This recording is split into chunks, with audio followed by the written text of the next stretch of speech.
Greetings, universe! Welcome to Functional Fun. I'm your host, SpaceC, and today we will talk about different types of gamers and different types of fun. Let's start with the question about you. Do you know what kind of gamer are you? Can you express what makes a game fun for you? Think about a game you enjoyed playing recently. Hmm. Hmm. Do you have one in mind? Great. Now think about how playing it made you feel. Did it excite you? Was it thrilling? Or maybe was it actually relaxing? What was it about the game that made you feel good? Was it the cool combos you were able to pull off? Or actually, was it the lovely house of your dreams that you were able to design? I will give an example from my own experience. Something from my own point of view, like to help you think about it further. So I just really love the feeling of being creative. There are several genres of games that can help me get this feeling, the feeling of being creative. So, puzzle games present me with a problem and make me feel creative and smart when I solve it. It's so satisfying to come up with a unique solution. And on the other side, I also love design games where I can decorate a living space or a character look. It's another way to be creative. Creativity makes me feel like I'm almost non-deterministic. I love it! So, if I'm the creative type of gamer, what type are you? I'm curious to hear actually, so you can join the community Discord server, link in the notes, and continue the conversation on the Function of Fun channel. Yeah, would love to have you there. Okay, so a game that I'm sure most of you played for sure. So, do you remember playing Mario for the first time? I guess not, but think about what did you enjoy most about Mario? Was it crushing Goombas? Was it getting the highest possible score? Or was it discovering new worlds? So, not surprisingly, the answer will be very different for each human, depending on what type of gamer they are, of course. So, the most known gamer classification which game designers learn about is the Bartle taxonomy. It's a way to put gamers into few categories, let's say. So, based on the Bartle classification, MMO players can be classified into 4 groups: achievers, explorers, socializers, and killers. Let's go one by one. And let's start with the achievers. So, these players crave a sense of progression and accomplishment. They enjoy the challenge of mastering a game system, collecting all of the rewards and unlocking everything that is locked. And also, they really like completing all of the quests. That's who they are.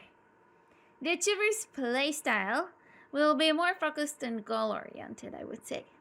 These players might spend hours grinding for experience points, or actually meticulously optimizing their character build, or maybe perfecting their technique in a skill based game. It really depends on the game they play. So, as an example, think of those who are trying to get their perfect score for DDR or OSU, or completely unrelated, unlock all of the Steam achievements for any game. An example from the real world for achievers would be like actual physical games like chess and tennis. Okay, moving to explorers. So these dudes and dudettes are driven by curiosity and thrill of discovery. They love uncovering hidden secrets. They really like piecing lore together from all sorts of hints they find. And they really love to travel into uncharted territories within the game world. This one I relate to the most, I think. But it still doesn't describe me perfectly, I believe. I'm definitely an explorer to some degree, that's for sure. But actually, I'm faster than explorer. I have an edge. Haha. Browser joke. As an example, we can take those who look for hidden Elden Ring lore to figure out all of the secrets and piece them all together. In a way, explorers are similar to achievers. They both want to leave no stone unturned, but for different reasons, actually. One is for a feeling of accomplishment, and the other for the story. So, examples from the real world for explorers would be pastime activities like reading, gardening, or cooking. Never thought of that, right? So, now to the socializers. They're next. The social aspect of gaming is where these butterflies spread their wings. They enjoy interacting with other players. They enjoy building friendships and collecting. Not really collecting. Collecting friends, I guess. What I wanted to say is that they really enjoy collaborating on challenges and dungeons. And probably also participate in online communities outside of the game. Like, you could find those that are socializers in communities on Reddit forums or on Discord servers. The social butterflies often prioritize activities that involve other players. So, cooperative raids in online games and team based objectives in multiplayer shooters like Counter-Strike, or simply hanging out and chatting with friends in virtual spaces. Actually, an example for this is like VR chat, which is dedicated to this specific aspect of MMORPGs. Like, in some of those, there are just those group of people who just love to chat together and do nothing else. So, VR chat is specifically this part of the game. Examples from the real world for socializers would be concerts and nightclubs. And lastly, we have the killers. I guess you can understand what they're all about. This is the last type. Competition fuels their fire, and they thrive on the challenge of crushing others. Or, like, by others, I mean, it can be either players or NPCs or just some other targets. They just enjoy crushing them.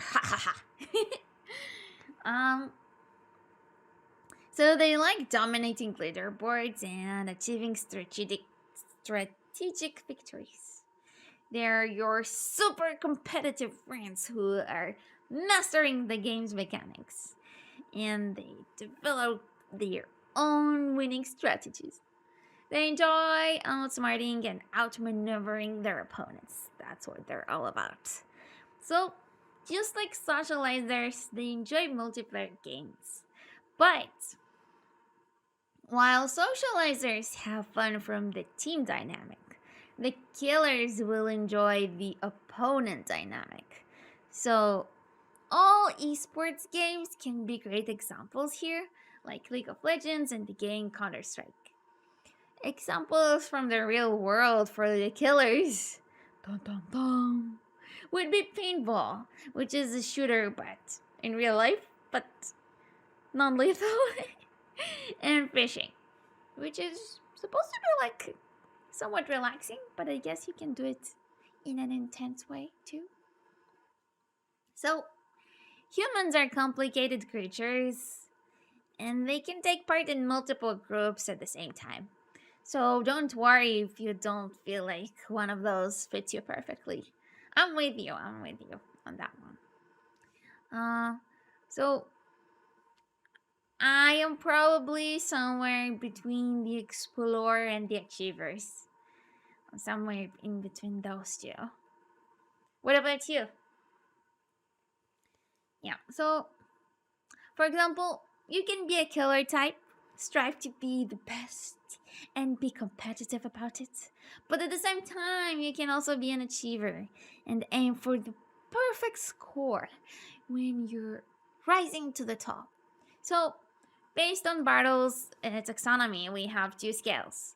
The first one is about how much we're interacting with the world versus how much we're interacting with the players in the world. So it's like a world versus players kind of scale. So explorers will interact more with the world rather than the players, and the socializers will do the opposite. The second scale is for action versus reaction. Explorers and socializers are reacting to players and the world, while killers and achievers are taking action against the players and the world. That's kind of it. So, Bartle's classification is a great place to start, but we can go deeper than that with a more refined approach, which I like a little bit better. The next classification that we're going to discuss was developed by the company Quantic Foundry. They based their classification on over 500,000 gamers around the Earth, so that's a lot of data to rely on. With this much data collected, I believe it's safe to say that Quantic Foundry are trustworthy, and I think we can rely on their findings. So, they collected data from multiple regions around the Earth, not just North America, but also the East, the West, and pretty much they found a pattern of 3 clusters which repeat throughout all of these regions, all these different regions. So humans seem to be kind of the same in that regard across all of the Earth. So the first cluster is for gamers that seek immersion and a way to express their creativity, kind of close to Bartle's explorers. The Immersion-Creativity cluster includes those that seek to experience their fantasies. So, it sounds kind of weird, so let's explain that. Like, a power fantasy where the player can be a very strong hero. This is like one kind of fantasy. And another one could be a fashion fantasy where you would like to wear the prettiest gothic outfit. And realizing those fantasies, it's not only about being something or being someone, it's also about existing in another world. Like all the isekai anime, they are pretty much like that for their writers. The Immersion-Creativity cluster is also for those that love stories and exploring worlds and designing their own characters or homes or farms. Right. The next cluster is Mastery Achievement. It's for those that seek power and challenge, those who are also like to strategize and get all of the Steam achievements. Steam achievements. So, kind of similar to Bartle's Achievers. That's where it's at, I suppose. So, puzzle games, fighting games, strategy games, and games with like a difficult learning curve. All of these are accumulated in the Mastery Achievement cluster. This is also the cluster for those who maximize the potential of their equipment in MMORPGs. We're left with the third cluster. So, the last cluster is the action social cluster, which is kind of a combination between Bartle's socializers and killers. Funnily enough. Don't worry, it will make sense. I will explain in a moment. I mean, socializers, killers together. So it's kind of weird. So the last cluster is, on the one hand, for those that love to cause chaos and explosions. It's for those that seek thrills and action-packed experiences. But on the other hand, it's for those that love competition and being part of a community. So it's like a very interesting combination, right? I can totally see it though. PvP, for example, it can be very intense, especially if you're tryharding ranked games. So, esports ranked games cover many of all of these all together. The action, the competition, and even the community if you're playing as a team against another team. So there's that. So, we have 3 clusters in total. Immersion-Creativity cluster, Mastery Achievement cluster, and Action Social cluster. However, we can go deeper and decouple these 3 clusters into 12 motivations. So, before we break down each cluster, let's make it more productive for you. Think for a moment about the game you're working on right now. I mean, if you are working on a game right now. So, if you do, which cluster your game belongs to? Think about it a little. It doesn't have to be a perfect match, don't worry. Okay, so while you listen to the 12 motivations, I will introduce game mechanics that you can consider for your game. Think how the motivations and game mechanics can be incorporated into your game. Are you ready? Right, let's dive in. So, as part of the action social cluster, we have 4 motivations: distraction, excitement, competition, and community. So, players motivated by distraction will enjoy game mechanics where they can unleash the chaos and destroy all of the things, burn everything to the ground. To satisfy them, you can give them powerful weapons like rocket launchers or AoE spells. Think about big explosions with actual impact on the scene. That's the important part. To see the real destruction happening. So, you can create environments where players can break walls and structures and objects and altering the game world dynamically. I think that's the most important part here, to see the real effect of their power. Destruction has another chaotic side though. The destructive players love checking the boundaries of a game. For example, can I pick up those random 3D objects that they look like they're part of their background? They look like they're part of their backgrounds, and they look like they don't really supposed to move, but I will try anyway. And then if I accidentally able to do it, because the developer intended to do it, so it's not an accident, then I will be very satisfied. They can ask themselves another question, like, can I throw this random 3D object at an enemy and damage the enemy this way? Or can I go into that forbidden zone with the do not enter sign?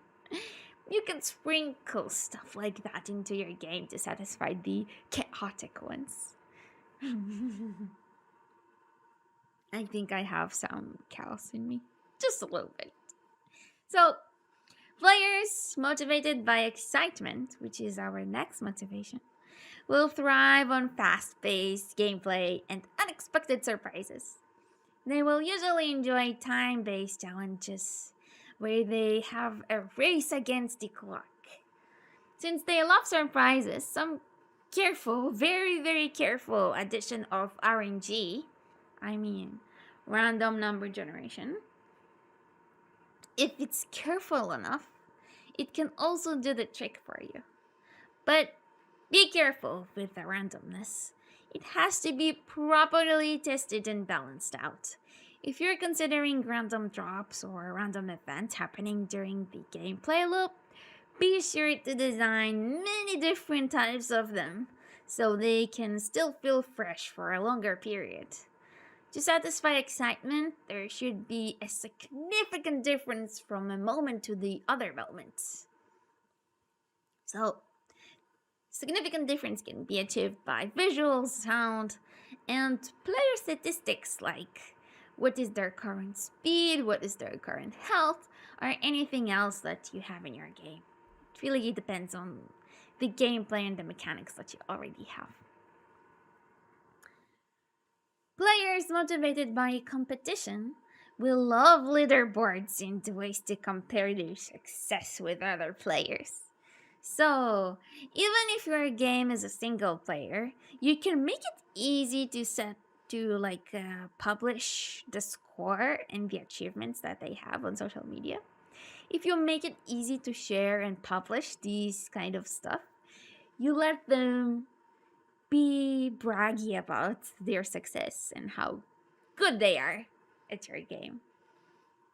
And aside from satisfying the competitive ones, it will also help your game become viral because you encourage them to share your game on social media. And then their friends also see it.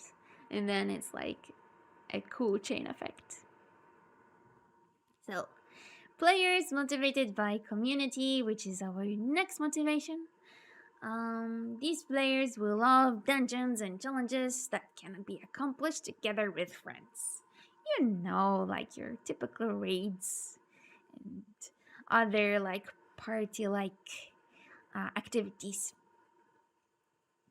They will also like classic guild features where they can belong to a group and build relationships with other players who share their interests. But wait, it doesn't end in the game features actually. They will also love to talk to other like-minded people about your game outside of it. Yes, that's something that you should also think about. Especially if they enjoy it, so they will definitely want to talk about it outside of the game. So, even if you're not building a multiplayer, make sure you have an accessible Discord server where a community can grow around your game. It will be very helpful for you in the long run as a game developer. So, please remember, if you're targeting any of the following motivations, either destruction, excitement, competition, or community, you will benefit from accommodating the rest of the cluster's motivation too. It's up to you to decide how, though. Maybe with the exception of cozy games. I guess cozy games are usually not very competitive or destructive. Although, I would really love to see all four balanced in a cozy game. Sounds like an interesting challenge, don't you think? Right, next cluster is the mastery achievement. Here we have challenge, strategy, completion, and power. So, consider implementing several difficulty levels for players motivated by challenge. While most of the players want to do the hard mode right away, players can be less skillful, like not really be able to do hard mode right away. But these players still love the challenge, so loving the feel of challenge doesn't always come with the best skill. It means the players will really want to practice their skill and get better at the game. However, we can't expect all of the players to have the same ceiling for their peak performance. So, if you can cater to several skill levels, you're actually broadening the appeal of your game. Definitely something to consider. Next one is strategy. For players motivated by strategy, uh, they like making decisions, but not just simple ones. So, decisions that take many factors and having meaningful consequences, this is what you're supposed to aim for as a game developer. In this case, it's important to balance the time you give to a player to make decisions. If it's going to be too little time, it will become more of a reactive kind of game instead of a strategy kind of game. This is quite the opposite of what these players are looking for. They don't look to react to things. They're looking for building long-term strategies. So let the players the UI and other tools to have like long-term plans and clear vision on how they can execute upon those plans. Always ask yourself if the decision making you're encouraging in players is meaningful. Like, will there be a significant event from each decision the player will make? If no, decision doesn't really matter, and the plan, no matter what it is in their head, it won't matter much for the game, and the moment the players will understand that, it will be a bit disappointing, I would say.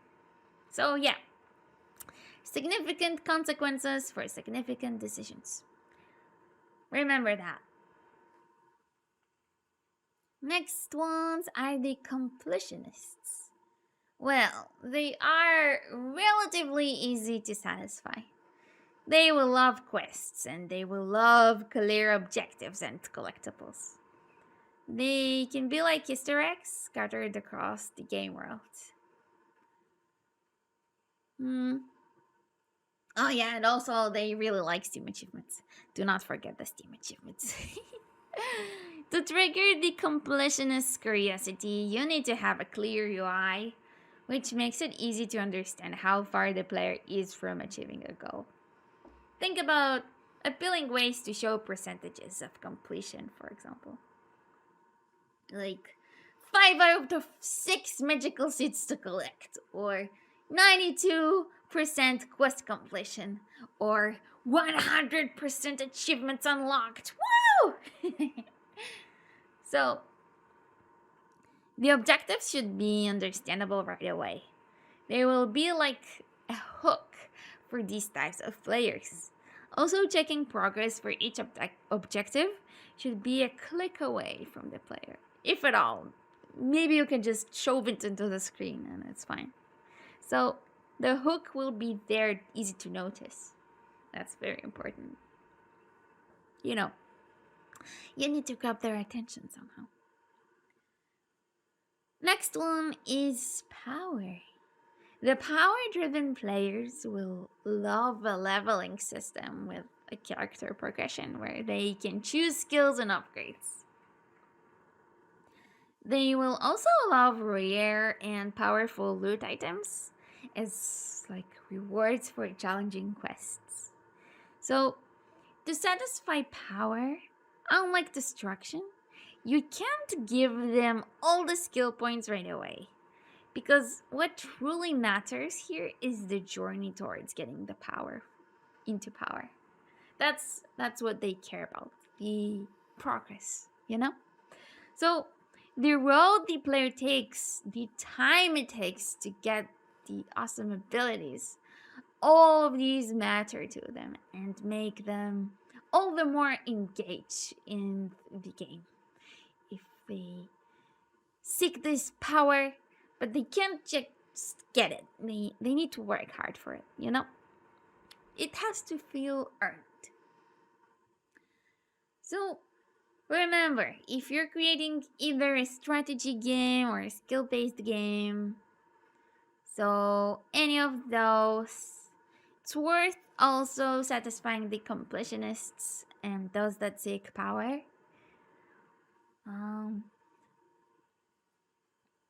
And before we move to the last cluster, one note about power.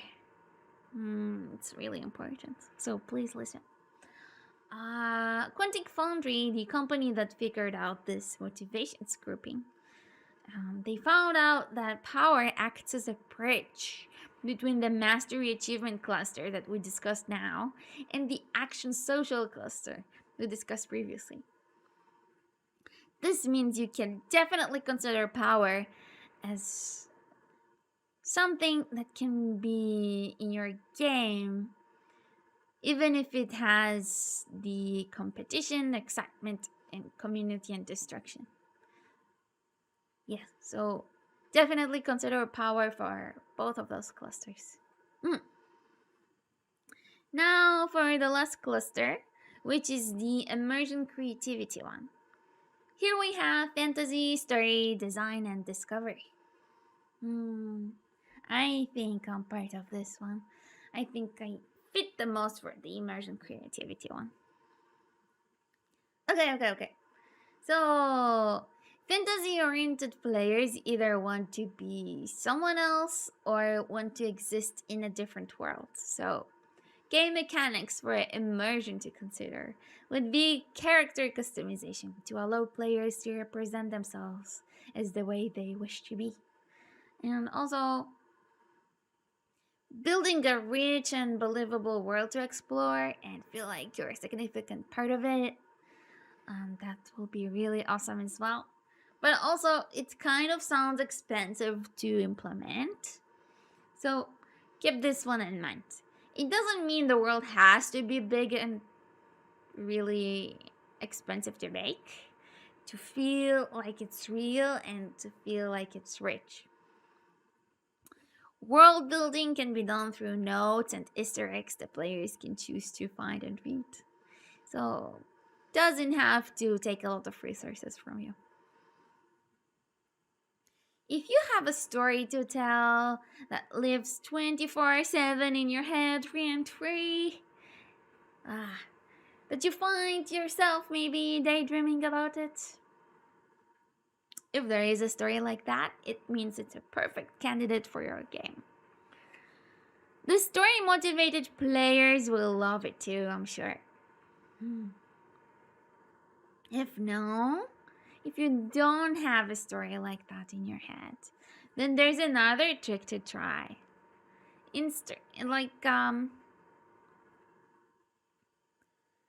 This is also a trick to think about stories in general, not just in gaming. Yeah, so interesting experiences can write themselves if there are fun character dynamics to craft and explore. So you will need to come up with multiple characters with different personalities and backgrounds. And then after that, you will need to come up with scenarios to put these characters into. That's not an easy task, but honestly, nothing about game dev is easy. Good luck though. You can do it. So, Quantic Foundry, they found out that those who love story also usually prefer a larger cast of characters in the games that they play. So that's a plus. Definitely consider this for a game. The next motivation is discovery. Aside from giving these players worlds to explore, you can spend some extra time to make an unexpected object to move and to do unique stuff. Let me explain what I mean by that. So, discovery, it's not just about finding awesome lore, but it's also about satisfying the curiosity to discover the meta rules of the game. Like, which objects are movable? Or can I do something out of the ordinary with these objects? Like, if I combine my water skill and my wind spell, will I get ice? Or something completely different. Can I pet a dog in this game? And many more like that. So, what helps me to think about more examples is to go inside a new game that I didn't play yet and kind of put my QA hat on. Try to break the game to see what works and see what doesn't work. And most importantly, what I wish worked. The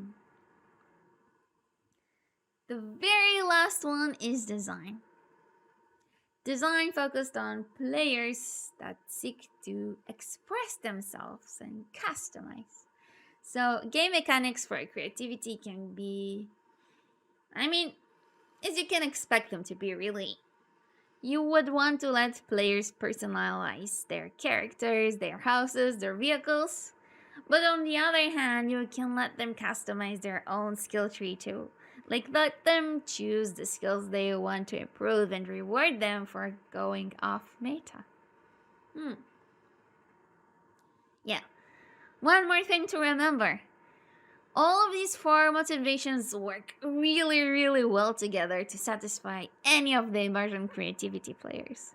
So, no matter if they are more into fantasy or story or discovery or design, I bet you already have a hunch for how compatible these motivations are with one another. So, similar to how power is a bridge between action social and mastery achievement, discovery is another bridge. But this time, it's a bridge between immersion creativity and mastery achievement. So, elements of discovery can also satisfy those who are into power, strategy, challenge, and completion. So, that's all of the 12 motivations. There is a lot to work with here. I hope you feel inspired. Do you feel inspired? Do you have any new ideas to try out? I hope you do. I hope you have new ideas to dive into in your mind. So, let's continue the discussion on the Functional Fun channel on Discord. See you on the next episode. And until then, have a lovely, lovely, lovely rest of your time zone.